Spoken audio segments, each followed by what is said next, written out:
when we meet our heroes in Percy Jackson's Sea of Monsters, Percy is in a different place than he was at the end of the first movie. He's been kind of one-upped in Camp Half-Blood by a new camper called Clarice LaRue, who pretty much is better at everything. And that puts a lot of sort of self-doubt and very relatable kind of frustration in Percy. Percy and, the Half-Bloods find that their camp has come under attack because the protective barrier around the camp has been compromised, and which makes them now vulnerable to attacks from the outside. So the only thing that can really fix the barrier, which is generated by Talia's tree, which is very important in this movie, is the golden fleece of myth. So Percy and his friends venture out, across, the eastern continent, side of the United States into the Sea of Monsters, which to humans is known as the Bermuda Triangle. And they go on to Cyclops Island, Circe Island, to retrieve the Golden Fleece from Polyphemus, who is sort of the mythological Cyclops guardian of the fleece. Well, in this movie, he discovers that he has a half-brother who's a Cyclops. And he's coming to terms with accepting that he has family. And it's definitely a story, story about family and brothers being brothers. The importance of family.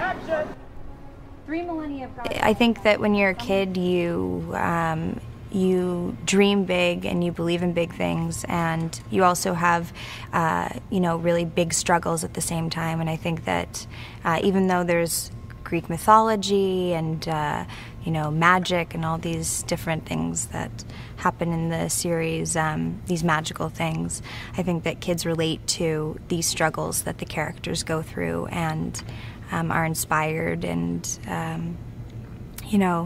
are inspired by the journeys they go on and how they overcome their struggles, and they see themselves in the characters. That might be really something. It's great to play the same character, and I think that in this script it's the same character, but she actually has a different emotional journey, and you see a different side of Annabeth than you did in the first one.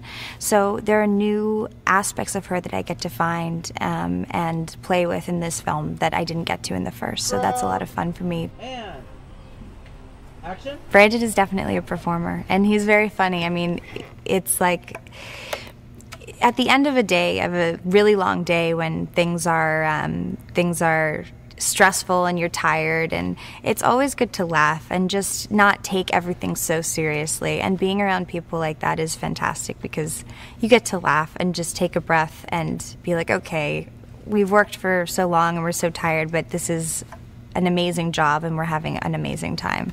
And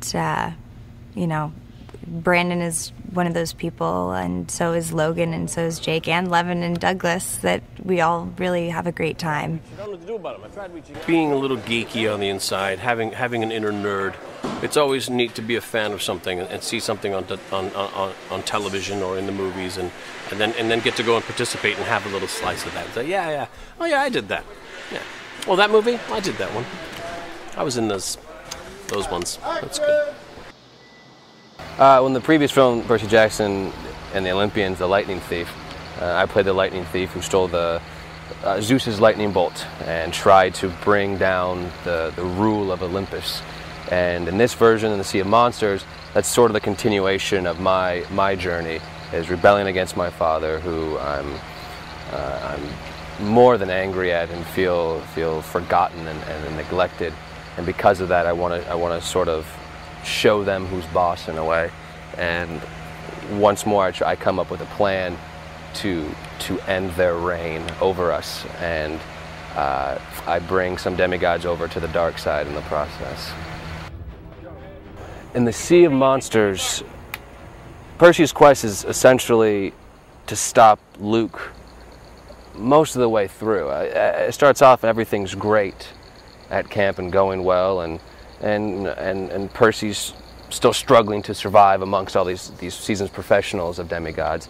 And Luke comes in and sort of crashes their party in a really terrible personal way that dates back to his and Annabeth's childhood. And he poisons the tree, which is Talia. That leads us on a chase for the fleece, the golden fleece, which has the power to bring anything back to life. I need it for my reasons, they need it for theirs, and because of that, we struggle to gain the fleece. When people see the Sea of Monsters, I just hope they have a lot of fun. I mean, we're having a blast making it. You know, it's with the fight sequences and everything we have, it's great. I mean, it's a total popcorn film. Families should go and just have a great time, you know, and learn something in the process.